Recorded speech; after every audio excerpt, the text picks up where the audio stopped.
First हम ले रहे हैं एसेंशियल ऑफ पार्टनरशिप डीड। तो पार्टनरशिप डीड होता क्या है, जैसे कि आपको पता है कि जब कंपनी रजिस्टर्ड होती थी तो कंपनी की रजिस्ट्रेशन के समय हमें memorandum of association, article of association बनाने होते थे और वहाँ पे कुछ क्लोज रहती थी, आपको याद हो। ऐसे ही जब हम पार्टनरशिप को रजिस्टर करें चाहे नहीं करें तो हमें पार्टनरशिप डीड बनाना होता है। पार्टनरशिप डीड बनाने से हमें कई फायदे होते हैं जो हम पार्टनरशिप डीड को पढ़ेंगे, उसके एसेंशियल को पढ़ेंगे तो हमें समझ में आएंगे।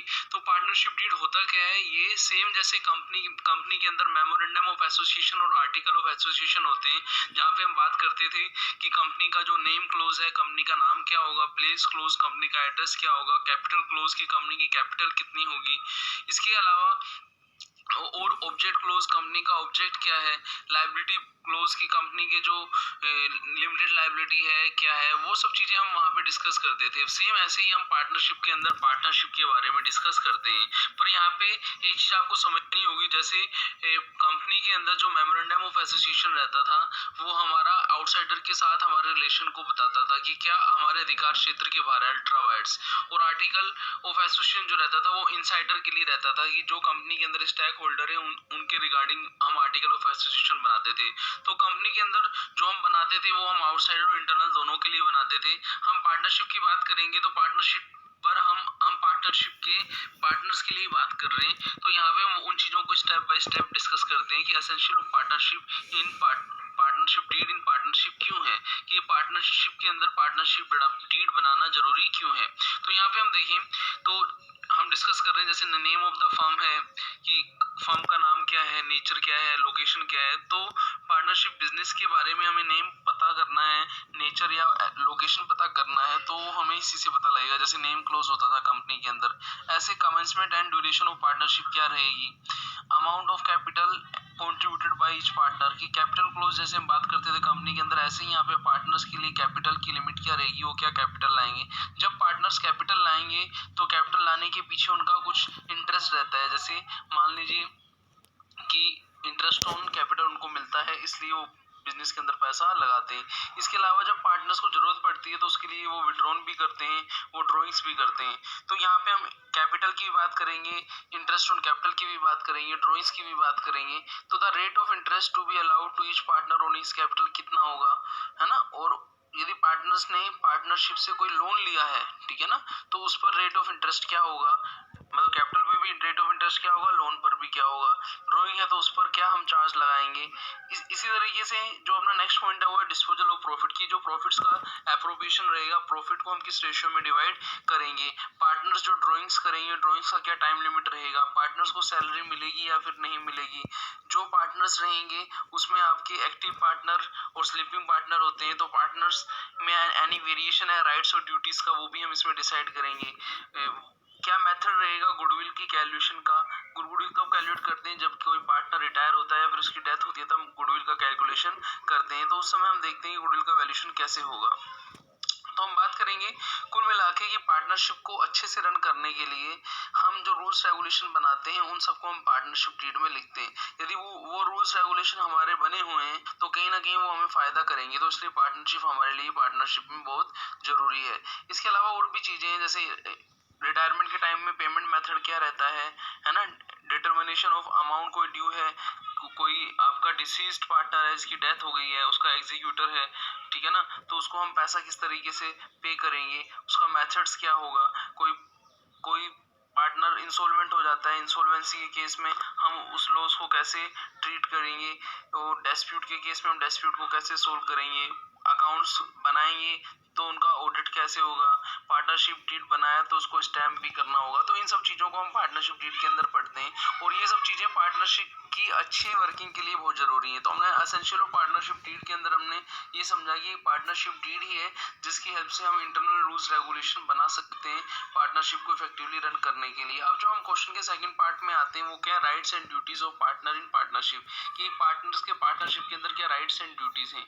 इसको हम लेते हैं, ये क्वेश्चन का सेकंड पार्ट है, ये देखिए, right and duties of partners in partnership. जब हम फर्स्ट बात करेंगे right of partners, right of partners का मतलब ये हुआ कि ये वो चीजें हैं जो पार्टनरशिप से पार्टनर को मिलनी चाहिए। तो कहने का मतलब ये हुआ कहीं ना कहीं राइट ऑफ पार्टनर जो पार्टनरशिप के लिए क्या हो गई, वो एक तरीके से पार्टनरशिप के लिए सबकी रेस्पॉन्सिबिलिटी होगी। तो जो पार्टनरशिप की रेस्पॉन्सिबिलिटी है वो पार्टनर्स के लिए क्या है, राइट्स हैं। अब वो क्या क्या रेस्पॉन्सिबिलिटी पार्टनरशिप की है और क्या क्या वो राइट्स बनते हैं पार्टनर्स के लिए, उनको हम समझते हैं। जैसे यहाँ पे फर्स्ट है, every partner has right to take a part in a conduct and management of business. कि जब हम बिजनेस को रन करते हैं तो हम चाहें तो सभी पार्टनर्स रन कर सकते हैं, नहीं तो हम चाहें तो एक्टिव पार्टनर और स्लीपिंग पार्टनर का कॉन्सेप्ट भी ले सकते हैं। एक्टिव पार्टनर का मतलब है कि ऑल पार्टनर्स के रिप्रेजेंटेटिव भी बिजनेस को क्या करें, रन करें।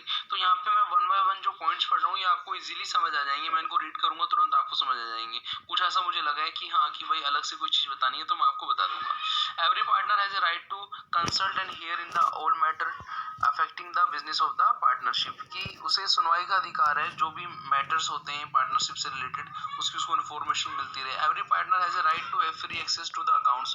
कि अकाउंट्स को एक्सेस करने का भी उसको राइट है। Every partner entitled to share in profits equally, उसको प्रॉफिट्स में भी राइट्स है। और यदि उसने कैपिटल लगाई है तो कैपिटल उसको इंटरेस्ट भी मिलेगा, और इंटरेस्ट की रेट क्या रहेगी वो भी स्पेसिफाई होनी चाहिए, ठीक है ना। एब्सेंस ऑफ इंफॉर्मेशन इंटरेस्ट नहीं मिलता है, यदि कुछ डिसाइडेड है तो इंटरेस्ट मिलेगा पार्टनर्स को, पार्टनरशिप के अंदर इंटरेस्ट मिलेगा। तो ऐसे ही पार्टनर्स का जो है पार्टनरशिप के अंदर कोई डिस्प्यूट अराइज नहीं हो, पार्टनर्स के जो क्लेम है वो टाइमली पूरे हो, डिस्बर्समेंट उनका पूरा हो, उन सब चीज़ों को हम यहाँ पे देखते हैं कि ये पार्टनरशिप की ड्यूटी है और पार्टनर्स के लिए क्या है, राइट्स हैं। तो पार्टनर्स के राइट्स के बाद हम आते हैं पार्टनर्स का राइट मतलब पार्टनरशिप की ड्यूटी। अब हम बात करेंगे duty of partner. Duty of partner का मतलब है कि जो पार्टनर्स को पार्टनरशिप में राइट मिले हैं उनके बदले में पार्टनर्स की तो वो ड्यूटी बनती है कि वो क्या करे, पार्टनरशिप को पूरा करे।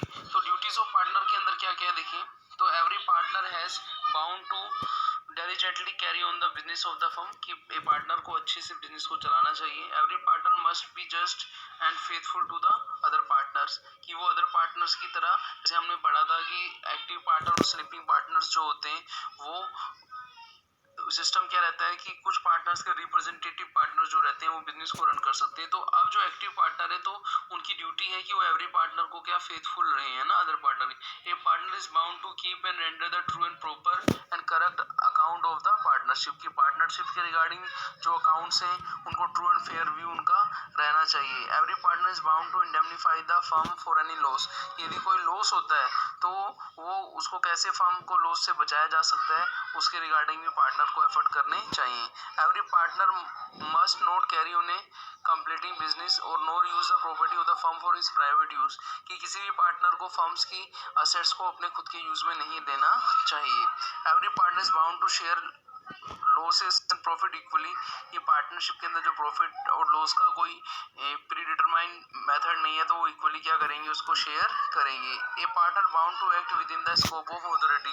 जो पार्टनर्स है वो जो पार्टनरशिप डीड के अंदर जो हमने अथॉरिटी सिस्टम बना रखा है उससे बाहर उसको काम नहीं करना चाहिए। No partner can assign or transfer his partnership interest to any other person so as to make him partners in the business. कोई भी पार्टनर अदर पार्टनर की सहमति के बिना किसी दूसरे पर्सन को अपनी पार्टनरशिप में इंटरेस्ट शेयर नहीं कर सकता। तो ये जो पार्टनर्स की जो ड्यूटीज हैं वो कहीं ना कहीं एक तरह से पार्टनरशिप के लिए राइट्स है जो पार्टनरशिप अपने पार्टनर से चाहती है और पार्टनरशिप को बनाए रखने के लिए जरूरी है। तो यहाँ पे हमने कुछ पॉइंट्स ही पढ़े थे किसके, राइट्स ऑफ पार्टनर्स के। राइट ऑफ पार्टनर्स के अंदर कुछ और पॉइंट्स हैं जिनको हम और रीड कर देते हैं। जैसे डिस्बर्समेंट वाला हमने पढ़ लिया था, ठीक है ना। फिर every partner is rule and joint owner of the partnership property. तो होता है कि जो भी अदर पार्टनर है उसके साथ पार्टनर्स को पार्टनरशिप में राइट्स होता है उस प्रॉपर्टी में, है ना। कि ऐसे ही partners has a power to act emergency for protecting the firms from loss. ये हमने वहाँ पे भी देखा था कि उसको अच्छे से काम करना चाहिए डिलीजेंटली ताकि फर्म को लॉस नहीं हो। तो यहाँ पे हम क्या कर सकते हैं कि वो ऐसे सिचुएशन में हुआ उसको राइट है इस तरीके से काम करने का। Every partner entitled to prevent the introduction of new partner into the firm without his consent. कि अदर पार्टनर की कंसेंट के बिना पार्टनरशिप में उसको आप एंट्री नहीं देंगे। ये पार्टनर के लिए क्या है, पार्टनर्स का राइट्स है, अदर पार्टनर्स का पार्टनर से, है ना। तो कहने का मतलब है कि पार्टनर्स के जो राइट है कहीं ना कहीं उसको पार्टनरशिप से मिल रहे हैं या फिर अदर पार्टनर से मिल रहे हैं। Every partner has right to retire according to the deed. कि जो प्री डिटरमाइंड अपने एडमिशन और रिटायरमेंट की पॉलिसी उसको फॉलो करेगा। Every partner has right to continue in a partnership. मतलब कहने का मतलब है कि कोई पार्टनर पार्टनर्स है उसका प्री डिसाइड पीरियड ज़्यादा है लेकिन पार्टनर्स को पहले रिटायर कर रहे हैं तो वो चीज़ गलत है। वो पार्टनर्स का राइट है वो उस टाइम को पूरा करेगा। Retiring partner of the year और disease partner are entitled to have a share in the profits. कभी भी क्या होता है कोई पार्टनर्स की डेथ हो जाती है तो उसका जो डिजीज पार्टनर है साझेदार है उसका जो रिप्रेजेंटेटिव है हो सकता है उसका नॉमिनी हो तो वो पार्टनरशिप में शेयर ले सकता है। तो ये हमने पार्टनर्स के राइट्स को देखा था और पार्टनर्स की